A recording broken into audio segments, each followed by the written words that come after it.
Petula and Tilda are struggling artists who've become drug dealers to survive.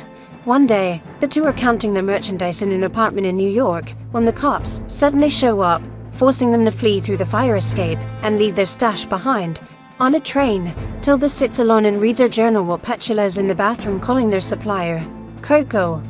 Coco demands that they pay back the cost of the merchandise within 48 hours, and as they talk, the train conductor shows up and interrupts their call. He asks for Petula's ticket, but since she doesn't have one, she offers him 20 minutes of heaven instead. Then, Petula returns to their seat, sticks a piece of gum under it, and sleeps before arriving in a small town. As Petula and Tilda walk down the street, a homeless man recognizes them, pointing out that they always come back. Inside a taxi, the girls wonder how their wealthy, unstable childhood friend, Daphne, is going to welcome them.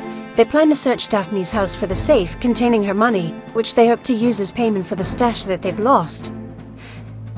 To do that, Petula tells Tilda that they'll have to play their game, wherein Petula pretends to be a doctor, while Tilda acts as Daphne's daughter. As Tilda listens to Petula, she suddenly remembers how the three of them used to play when they were kids, and it's obvious how much she's hated it right from the beginning.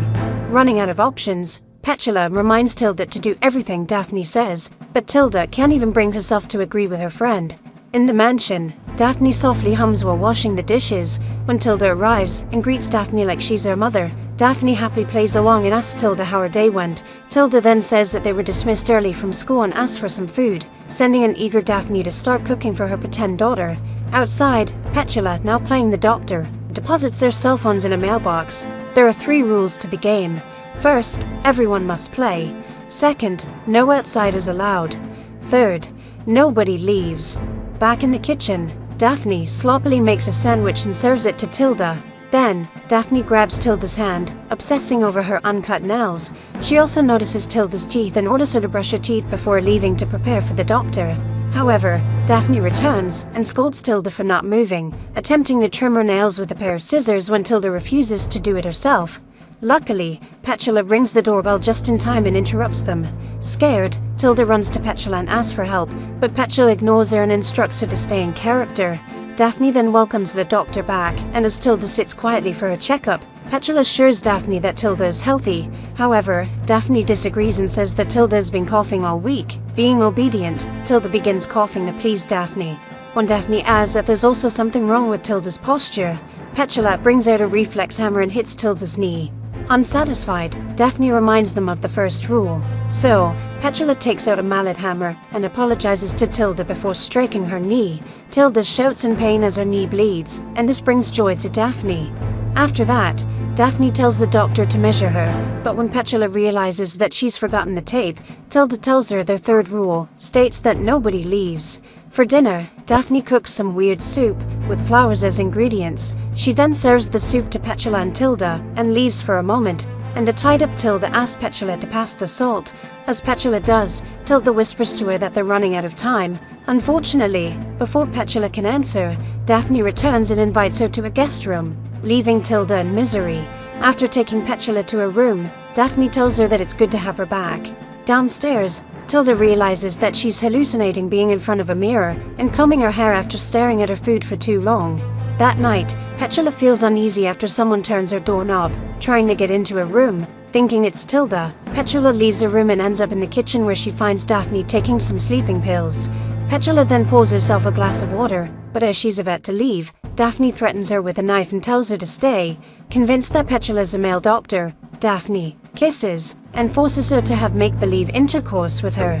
The next day, Tilda tries to open the mailbox, but Petula stops her. She reminds Tilda not to break any rules, worried that they might get caught.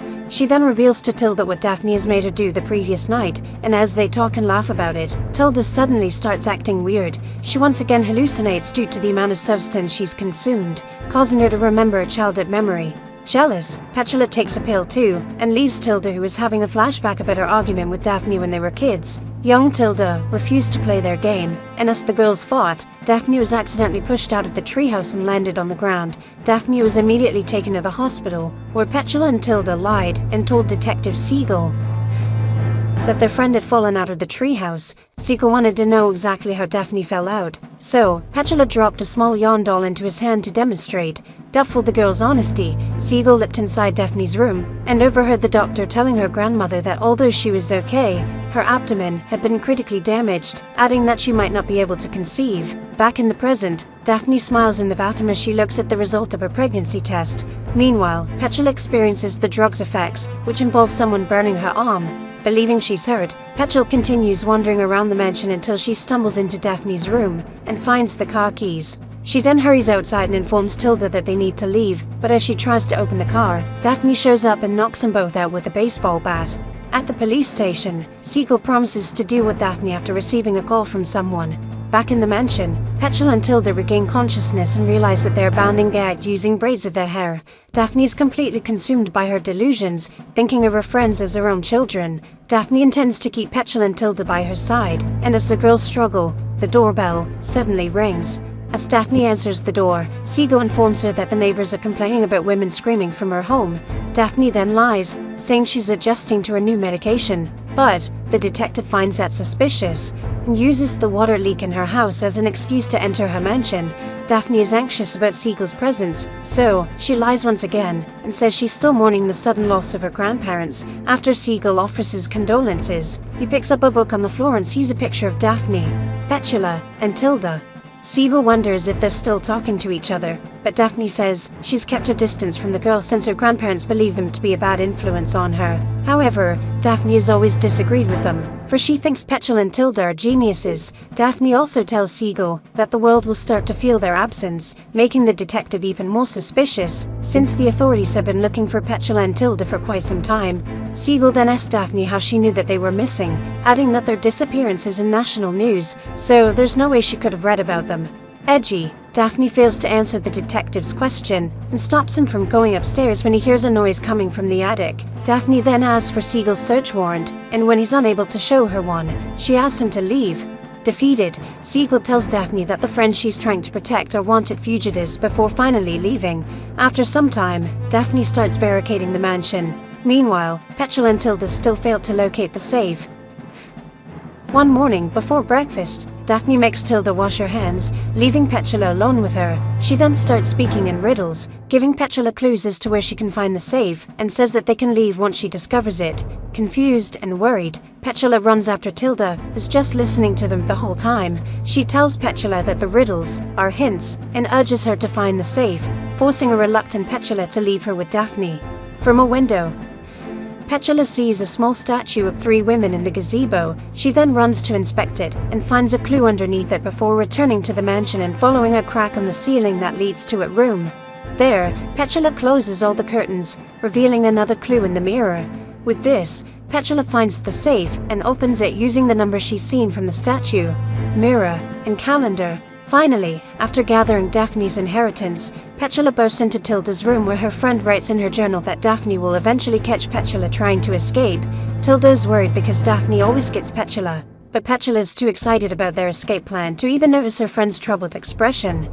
That night, Petula and Tilda pack their stuff and try to hitchhike, but nobody stops for them. Exhausted, Petula snaps at Tilda for not helping her, and as they argue, Daphne shows up in a car and runs Petula over. Later on, Petula wakes up and finds herself tied to a wheelchair, after making it clear that she has no intention of letting him go. Daphne takes Paula to a room where Tilda is locked in a cage. Daphne says she suddenly remembers the night that she had poisoned her grandparents, annoyed at them for trying to get a caretaker for her. For the girl's punishment, Daphne makes a horrified Tilda watch as she gives Petula a Glasgow smile. Meanwhile, the homeless man from the train station reports to Siegel that he saw Petula and Tilda days ago. The next day, Daphne informs Petula and Tilda that they're free to go, adding that the cops are looking for them. She then mocks Petula and Tilda, telling them that the authorities might not recognize them because of their scars. Suddenly, Daphne gets mad and orders the girls to clean the room for her baby, so Tilda gives Daphne a reality check by reminding her she's not pregnant because she's infertile.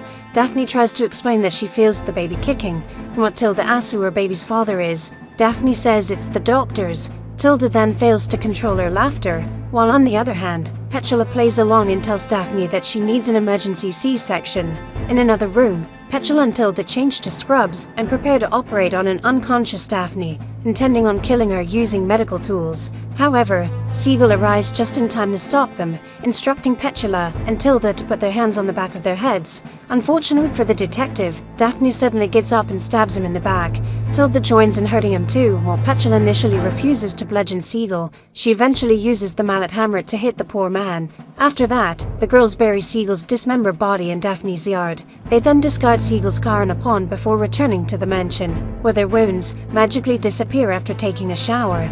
In the bathroom, Petula dances and sings to music playing in her head, also shaving until blood replaces the shaving cream on her face. Meanwhile, Tilda and Daphne are in the kitchen, still acting like mother and daughter. Tilda then stands up and takes a bow when Petula does the same. It seems like they have just finished performing a show. Outside, Tilda plays in the yard while Daphne and Petula watch over her. When Daphne leaves and Petula realizes that she's alone, she follows them into the gazebo, where a bloody Siegel surprises her. Daphne and Tilda only laugh at Petula, and as they're about to return to the mansion, Petula sees the mailbox open, which now contains the small yarn doll she'd given Siegel before. Confused, Petula picks up a shovel and digs up Siegel's grave, which she finds empty. Frustrated, Petula returns to the mansion and sits on the couch, eventually realizing that the same piece of gum she'd stuck under the train seat is placed under the couch. Petula discovers that the underside of the sofa is full of gum, also finding Tilda's journal, which contains everything that's happened to them up until that time. Daphne is glad Petula has found the diary, thinking it might convince Petula not to run away anymore. Daphne then reveals that Petula always tries to escape every time they play, but ends up returning anyway and forgetting everything. She also tells Petula to look at her arms, which are marked with brandings from her running away. Scared, Petula asks help from Tilda, who later on reveals that all the events from the train and everything else are not real, and are all just a part of the game of make-believe. Petula cries as Tilda reminds her that they don't need to leave the mansion, saying they have everything that they need there. With the truth finally out in the open, a desperate Petula eventually accepts the hand that Tilda offers.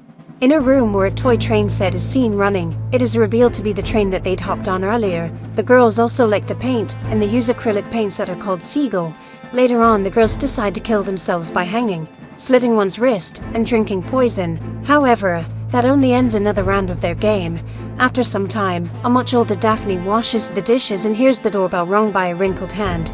Then, Tilda arrives home and greets Daphne like she's her mother, implying that they've been playing their game for many years. When Daphne, Petula, and Tilda were children, they played a fun and innocent game. However, as they got older and their delusions intensified, the game transformed into their reality. Petula was the only one who tried to end the game, but with every attempt, she still ended up playing. This only signified that they couldn't return to the real world anymore, for they were too absorbed in their own fantasies. In the end, the three girls fully embraced the childhood they couldn't let go of, forever trapping themselves in the walls that they had created.